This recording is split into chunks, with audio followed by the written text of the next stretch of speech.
This is our perfect storm setup this morning. This is Wednesday morning, about the 12th of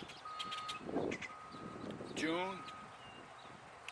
It's kind of busy this morning. A lot of groups have gone by. And they're playing these, the senior tees. Most of the groups are playing the senior tees. And why I say perfect storm is they've got the pin on the green all the way over towards the cart path side of the green. It's a perfect storm for me, because all the golfers that come up are right-handed, a lot of them, and they're amateur. I'm trying to increase the sensitivity to anybody who has anything to do with the concession, the golf concession here. And I'm sure that the HOA Board of Directors has liaison and communication, and more or less they believe in the same philosophy point of view that the golf course concession has. That the golf course is, when they are put on that board, they're put on the board with the idea that, and the philosophy that status quo. Everything on the golf course, the way it's set up, the way the tee boxes are set up, where they're set up, is more or less taken for granted that if a member should be happen on a hole next to a tee, such as we have here, that some members are unduly exposed to the risk of getting hit by golf balls in their yards, golf balls breaking their windows, and there's no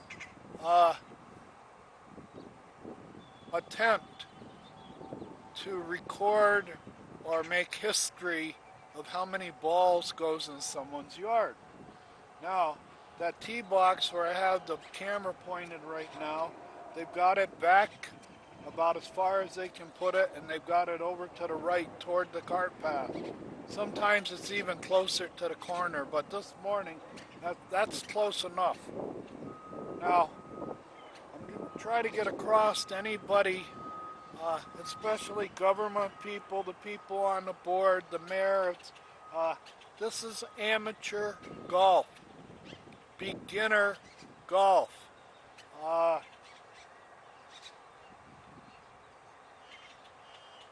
Which means that there's one golfer that plays this course every day. That one golfer is a collection or a composite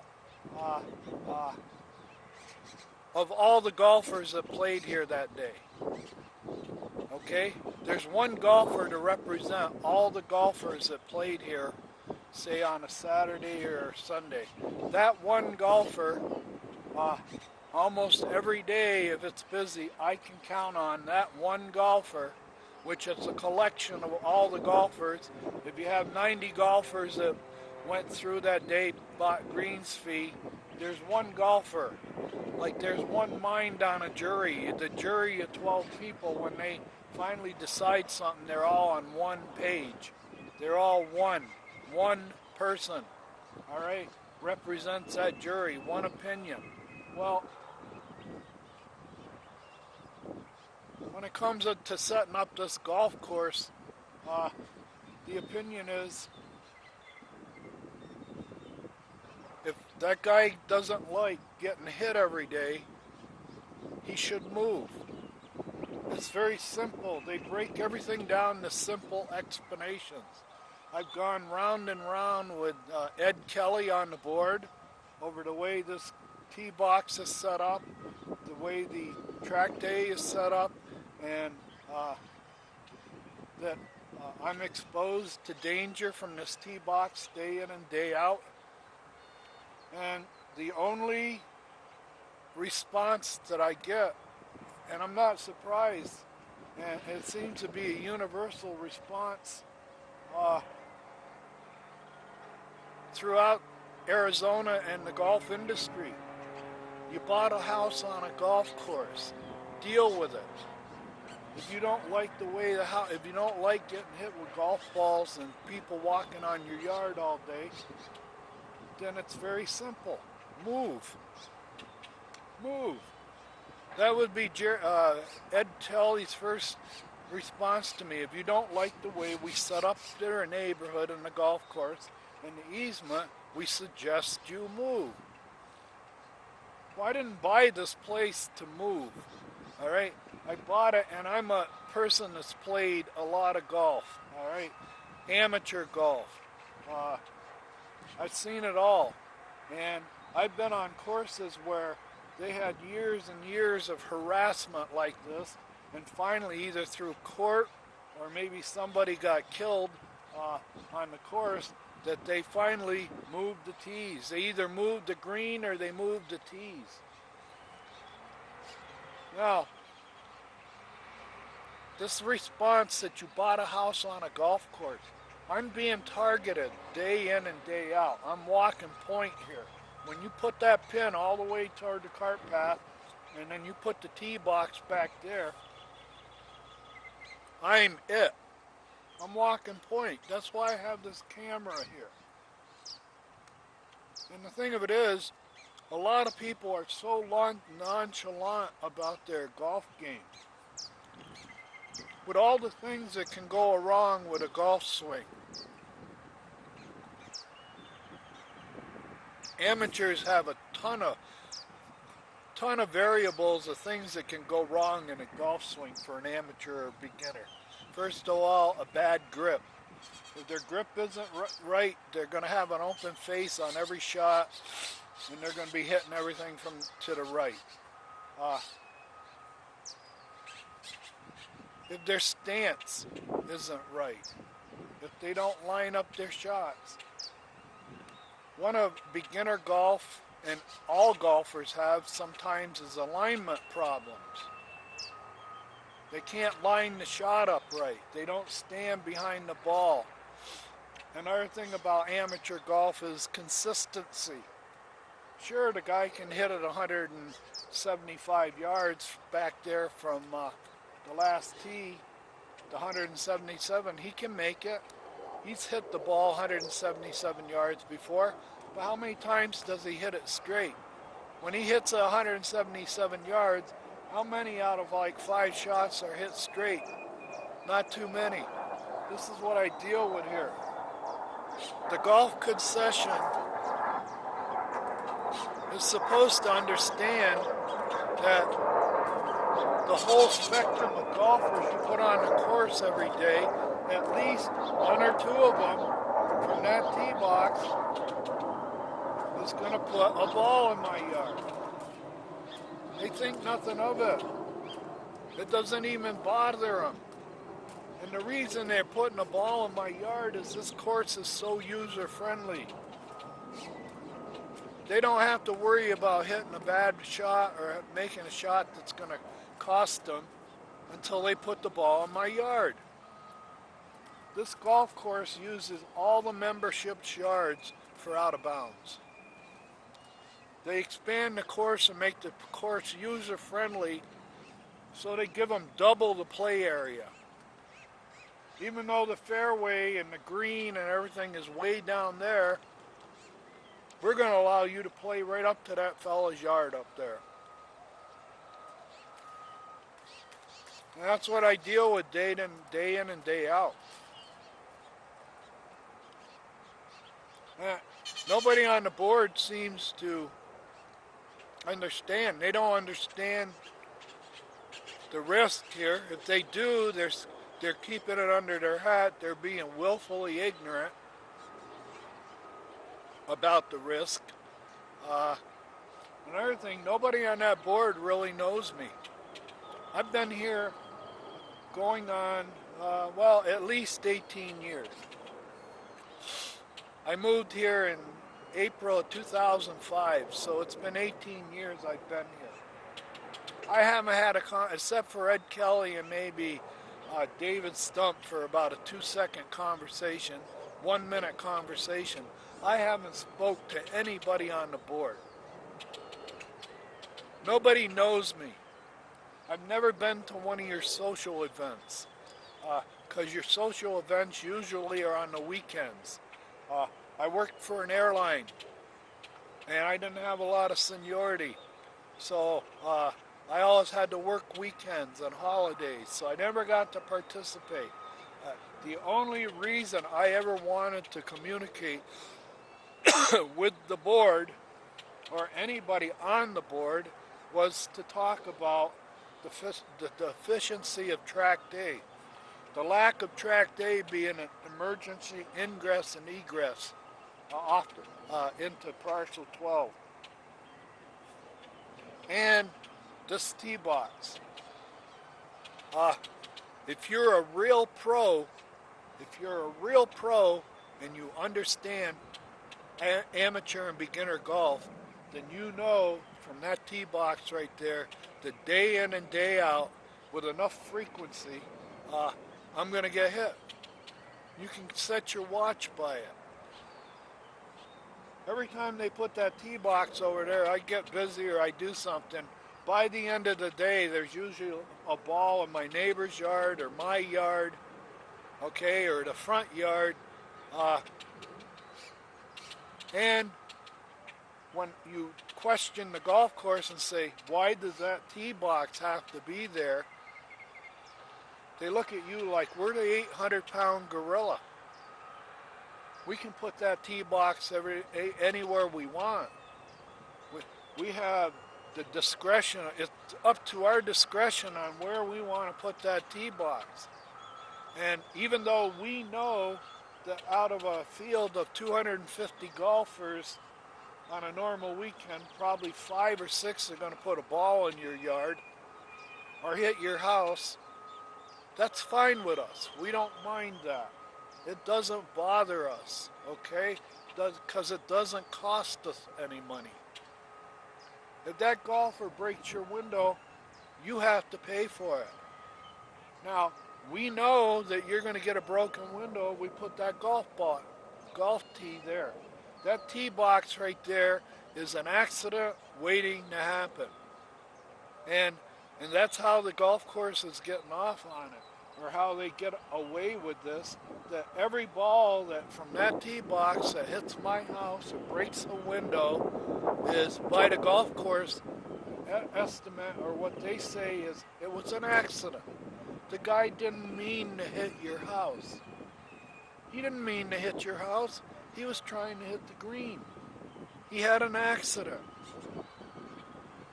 Let me tell you, my friends, these accidents happen day in, day out. You got people up there, I say alignment problems. Some people never get up. They never align up their shots. Some people get up there, they never even take a practice swing. They don't. Some people, it takes them a half an hour to tee up the ball. All right? Or they stand over the ball for 10 minutes afraid to pull the trigger. These people aren't golfers. They're beginners. They're amateurs. Okay? They don't realize that from there they can break my window. The golf course knows, because the golf course knows that they've fielded phone calls. The golf course on the front nine has probably fielded golf course for every hole on the front nine of people calling up and saying, somebody just broke my window. And the golf course goes, well, you bought a house on a golf course. If you break $1,000, we break one of your $1,000 windows every day, hey, we suggest you move if you don't like it. If you can't afford to buy $1,000 or $2,000 worth of windows a year, we suggest you move.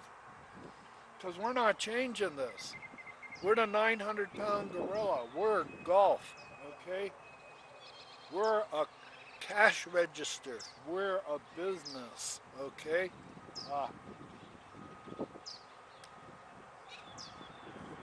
You see so many golf swings that are abbreviated. They're swinging with their arms. They don't know how to make a turn.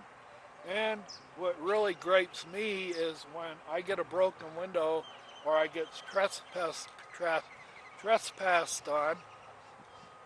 What really gets me when I get trespassed on is when the guy trespasses after he hit 3 balls. He hit 3 balls. He doesn't know what he's doing. He hit 2 in the lake, pulled another one. So now on its 4th ball, he finally figures it out. He crushes one with an open face, and there goes one of my windows. All right? And the golf course says, hey, you bought a house on a golf course. If you hadn't have bought a house on a golf course, you wouldn't have a broken window.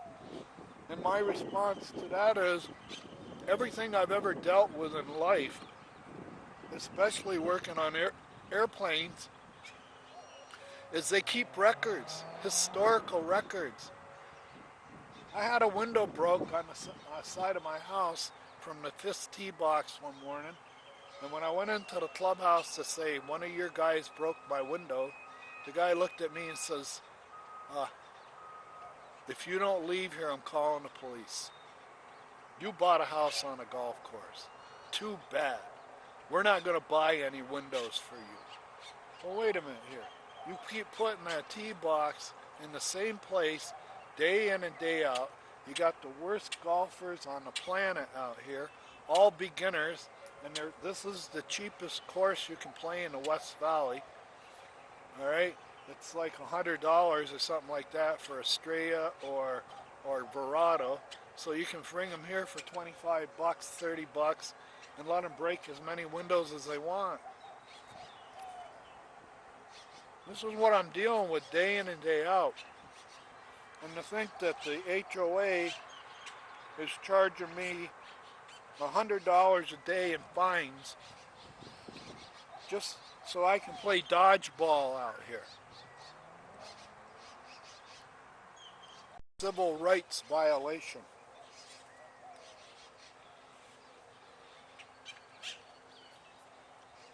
Where I'm sitting right now is, it's in my name. It's in my name, but I really don't own it. The HOA and the golf course control my destiny here. The golf course, when they put that tee box right there every day, I have to live with the fact, or it has to be in my subconscious that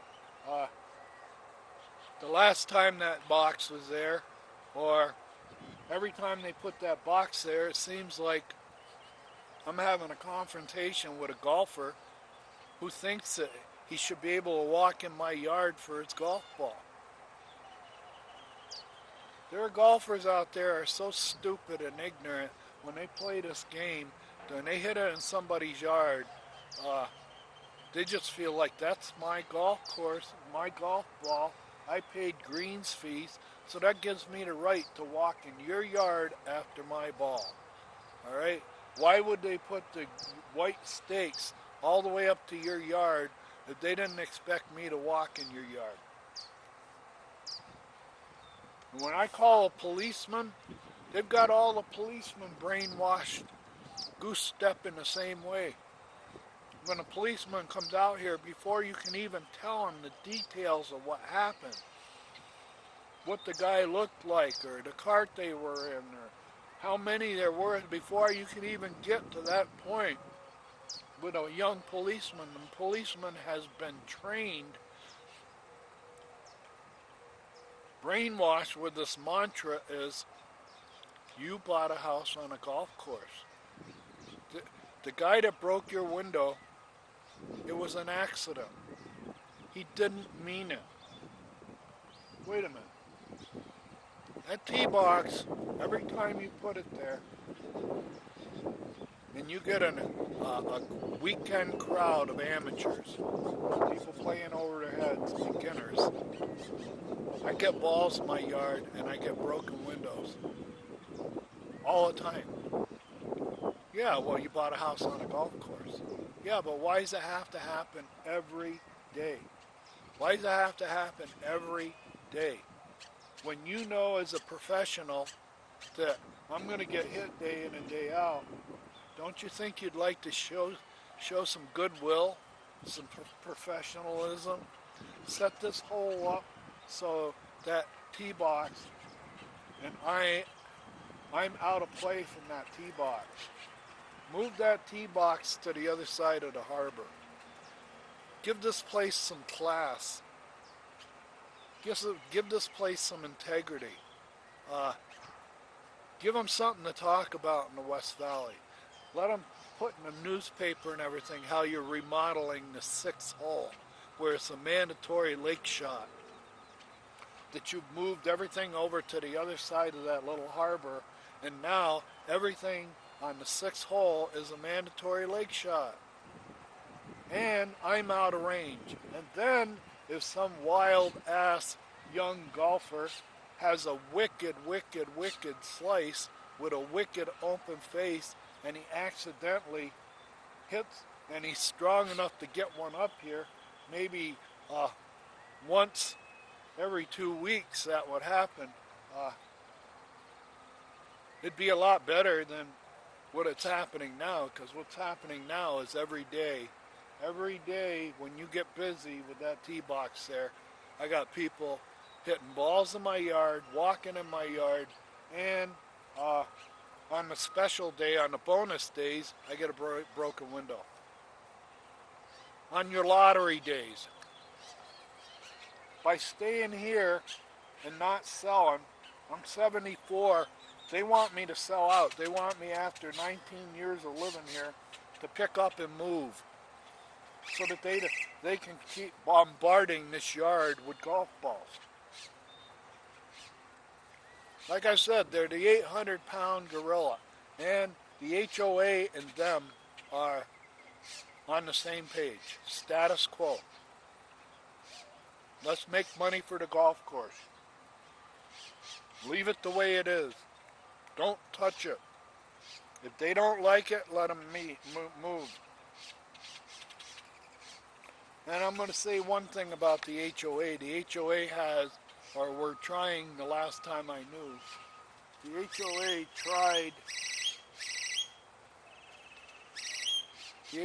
tried to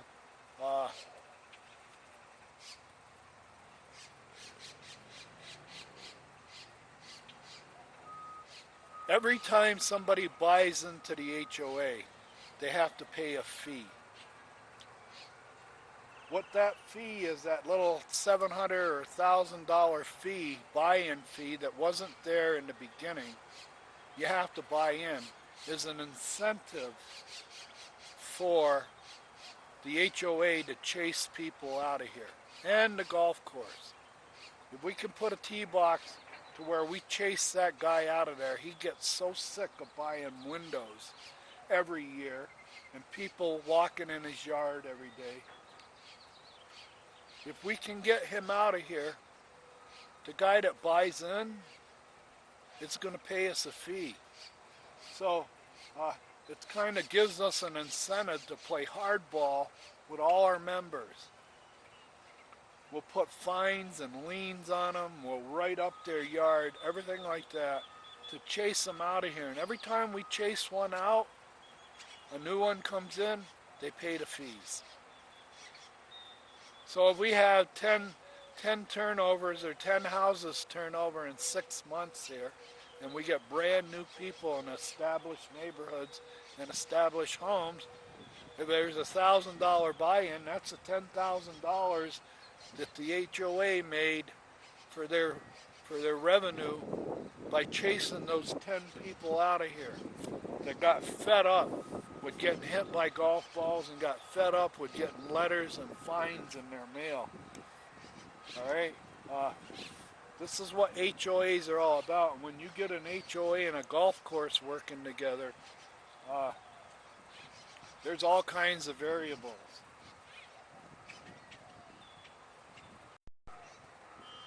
There used to be a dress code in golf.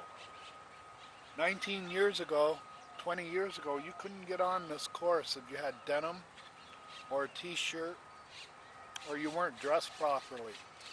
You had to be Joe Republican. You had to be a McCain Republican, a Mitt Romney Republican to get on a golf course here 19 years ago. You had to be clean cut. You had to have a collared shirt. More or less look like you knew what you were doing. Now, in the last 18 years, I've seen Happy Gilmore take over this golf course. It's Happy Gilmore golf.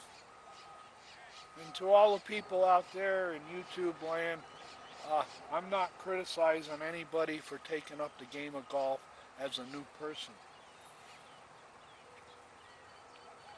What I'm criticizing is criticizing the golf concession here that continues to put that tee box there day in and day out just so that they can win a pissing match.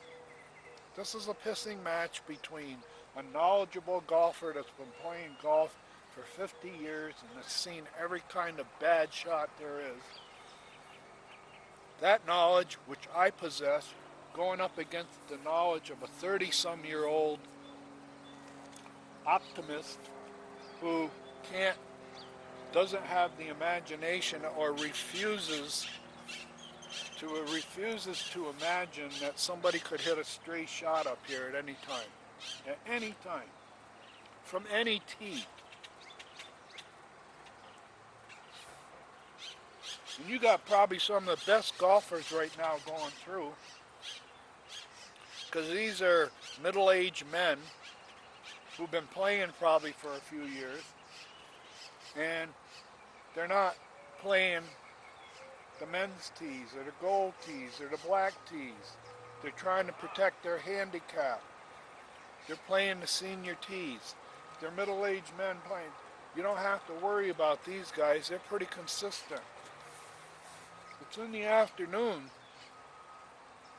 when you see people coming up in gym sweats, or they've got spandex on. Looked like they just walked out of the gym. They got shoulder straps, spandex clothes, and they're out here playing golf and hitting 4 or 5 balls off every tee. All right? It ain't what it used to be. Golf, in a way, I'm watching it die here. I've been watching golf die for 19 years here. On the weekend, it is on the weekend, Saturday and Sunday morning, where you got a steady stream of McCain Republicans going through in foursomes. A steady stream.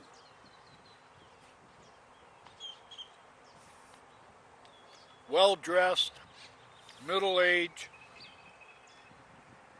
baby boomers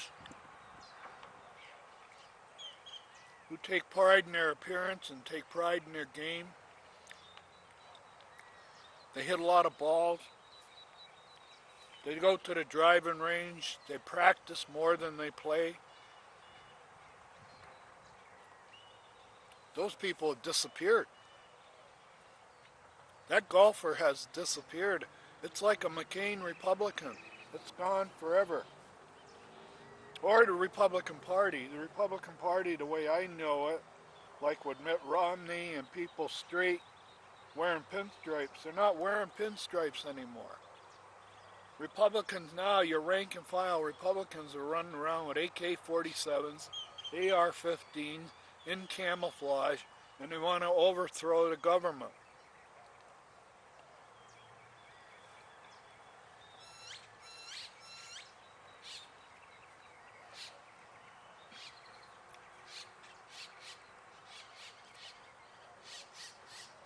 Anybody get that? Does anybody have that same opinion? Because that's the opinion I have. I've been living on this course now 18 years. 18 years I've lived here. And in 18 years I've seen golf go from a raging fire hose of revenue and players to a trickle, a drip system golf we got here now. On the weekends, you're lucky to see a lot. You're lucky to see by noon sometimes 10 or 15 carts go by. I get feedback from some people who ridicule me for not moving. They ridicule me and say the same thing that everybody else says. Why don't you move?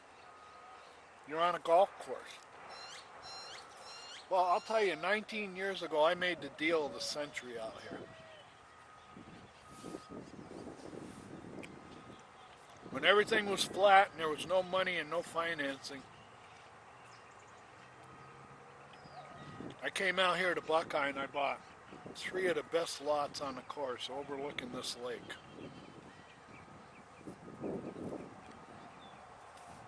Nobody liked it. Nobody liked it. They couldn't imagine that a kid from California would come out and buy 3 of the nicest lots on the lake and then start complaining. Start challenging status quo. Right off the bat, start challenging the status quo. I've said this many times, but the local people who were running this construction project out here 23 years ago, who was building the infrastructure, they pushed the pencil. They cheated. They took care of their friends. They reduced their budget. They built things a lot cheaper than they were supposed to be built. And they set up forever entitlements.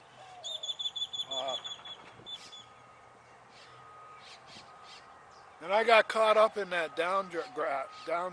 It's called graft. Graft is whenever in any kind of a public project or any kind of a project, you got people, you have this inherent loss, this inherent shrinkage. Things disappear, okay? Things disappear. What they call co-opted. They get co-opted.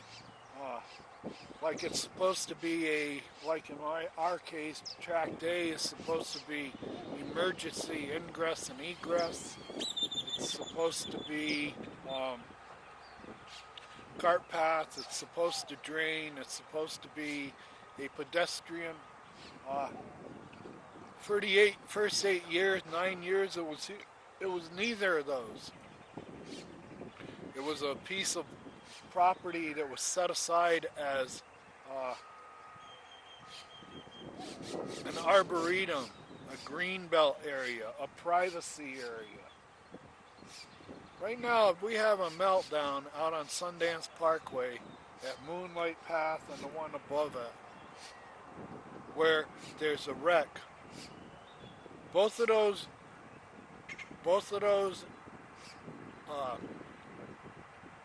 entrances and exits for parcel 12 will be tied up. If there's any kind of a serious accident there, you're not going to be able to get in a parcel 12 through Moonlight Path or the one that's only 75 yards away north of it.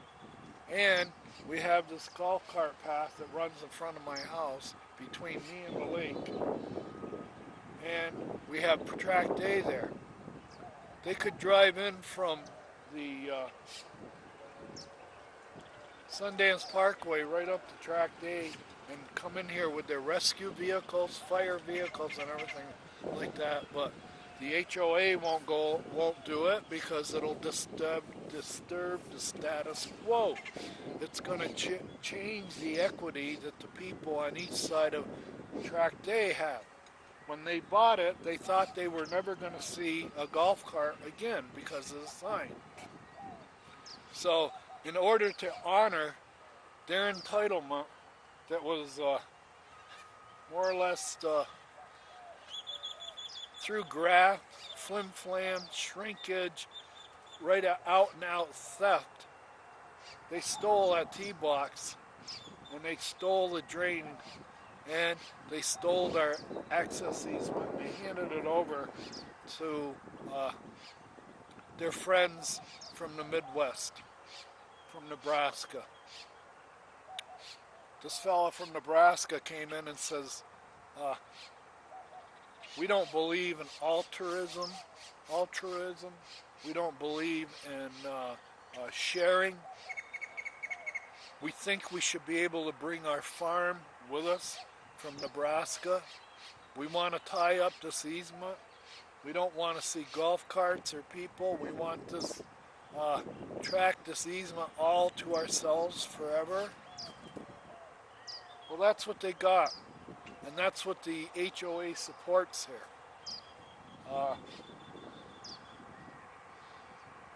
Let me tell you, somebody that's going to buy a house in an HOA, if you're a single male, like myself, who's been calling their own shots, like myself, who's a Scorpio on steroids, like I am,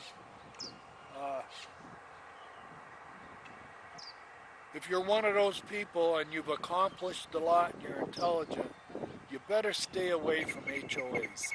Because HOAs don't like people like you. You question their authority. You get in their faces. You challenge them as to status quo. If you find something wrong, you let them know it. You let them know you're not going to stand for a double standard. If you're going to charge me, charge everybody else. If you're one of those people, I suggest save yourself a lot of heartache. Don't buy into an HOA.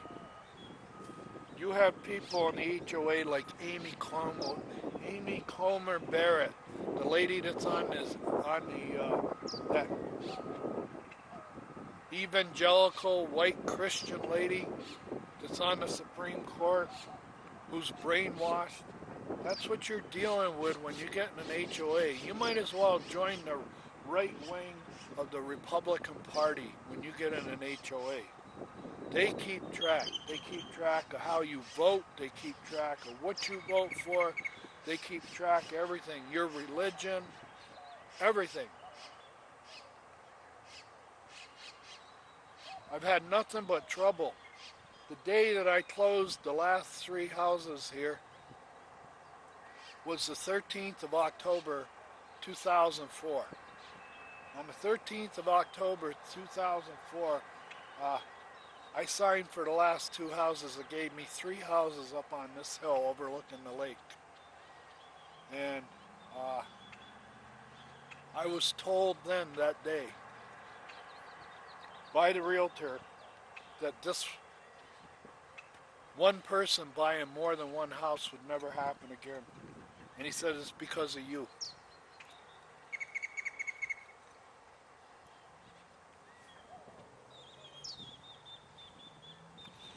He told me nobody liked the way you came in here and bought 3 houses. Nobody liked it.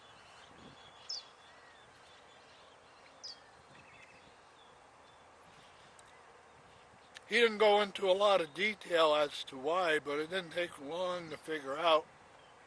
And the longer I've lived here over the years, that's another thing. If you're from California, you're probably not going to get along very well with people from Arizona. The true Arizonans, the ones that think you're stealing their water, the ones that don't want Californians here, the ones that hate your money. When you come in and outbid one of the local people for a house, it just drives them up the wall.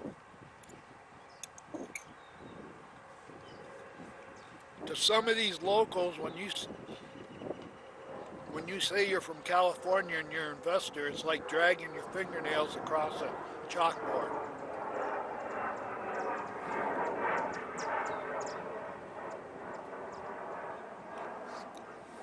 like I said in the beginning, my lot is being charged $100 a day for a fine for something that I've done to my yard. The only thing I've done to my yard back here is to build this little perch. And since I built this little perch, this little raised area, golfers don't walk in my yard anymore. And the women on their women's tee box can't look into my patio anymore. I now have privacy, and I've got a physical barrier that keeps golfers from walking in my yard. Okay? They have to climb this hill, and if I'm sitting here, but this is assault. It's legalized assault. Legalized assault. They can put golf balls in my yard day in and day out with impunity, and always use the excuse it was an accident. The guy didn't mean it. He didn't mean it. It was an accident. Okay. Well, you've had about 560 accidents this year where a ball has either landed in my yard or broke a window, or a golfer has walked in my yard or attempted to walk into my yard. That's a nuisance. The proximity of that box being so close to me is just a nuisance. It would be like taking Sundance Parkway that circumnavigates the golf course and make it a 60 mile an hour or 75 mile an hour speed limit. Alright? It's like giving a Sundance Parkway a 75 mile speed limit to put that tee box right there. Alright? You know there's going to be accidents. You know it.